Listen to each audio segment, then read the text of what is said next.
So when they handed you Bobby, like I said earlier, I didn't feel that instant. Yeah.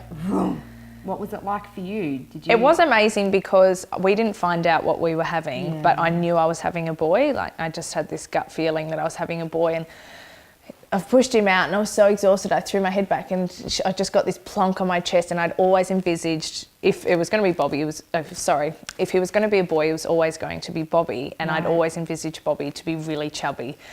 And so she's put him on me and I just felt this fat bum and I went, yes! Oh, beautiful. I was like, yes, my Bobby. So yeah, it probably wasn't until my first night home and for the next week that I would just look at this, baby and go, what are you? I didn't feel that overwhelming love. Like I was petrified. Right. I was actually petrified. I look back at photos in that first week. I've got some here, and I remember taking them, and it sounds so bad. I didn't hate him, but I didn't like him at that stage. Right, yeah. Because I just had no idea what I was doing. Yeah. And how can you?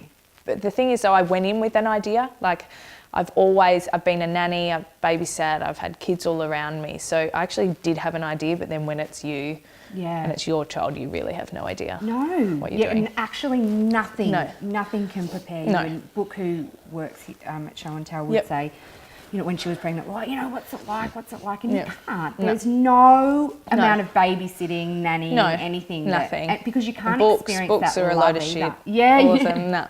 And that's why I started my blog too as well, because I was young, I got pregnant, and all these books I read were step 1, step 2, step 3, and your baby's going to sleep, and eat this, and your baby will flourish. And I thought that's bullshit, because I can't apply to every single baby that is born. I can't apply to every single pregnancy.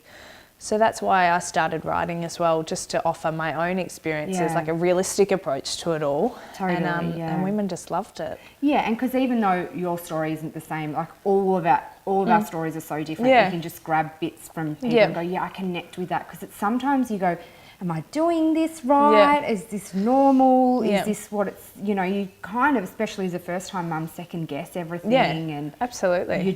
You literally have no idea what you're doing. You just make it up as you go along. I had a baby that wouldn't sleep he was awake from about 11 p.m. till 7 a.m.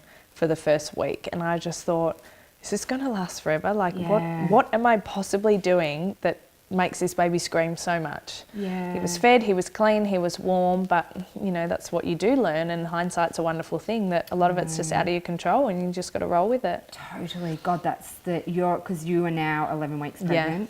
Yeah. So you're like petrified. about to head into that. I was scared for the second one because now I knew what I had to go through. I cried to Jared the other day. I'm really good this week, unless I was having a hormonal week, but I cried to him because I was petrified. I would wake up, you know, I think I was about 9, it was sort of just before I announced it and then a bit after.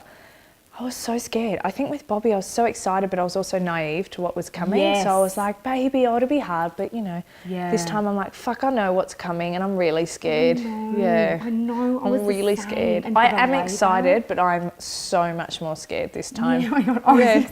I was exactly the same. It's just because you know what's going to come get you. Yeah. And then the first contraction again, you go, oh, far out, I remember this, here we go. I get really bad period pain, and I'd get, like, my first day, I'd get that pain and I'd go, oh no, now I remember what it's like, and that's nothing compared to what it's really like. I know. Oh my God, but help still me. you do it. You'll be right. You'll get I know, there. but and that's what I do know that'll help me, that as much as I know what's coming and that'll be harder, I do know that you do it and you do get through it. And you've got no say when you're in it. So what got me through Arla was going, this is one day of my life, one day of my life. And I remember labouring, I stayed at home as long as I could, and I remember this Today Show started, and I'm like, if I have to watch the whole fucking Today Show while I'm labouring, thank God I'd had him before the Today Show was over. But I was there you go. Oh, that was nice and quick. Second one was so quick. Oh my God, third one will slide out. Yeah.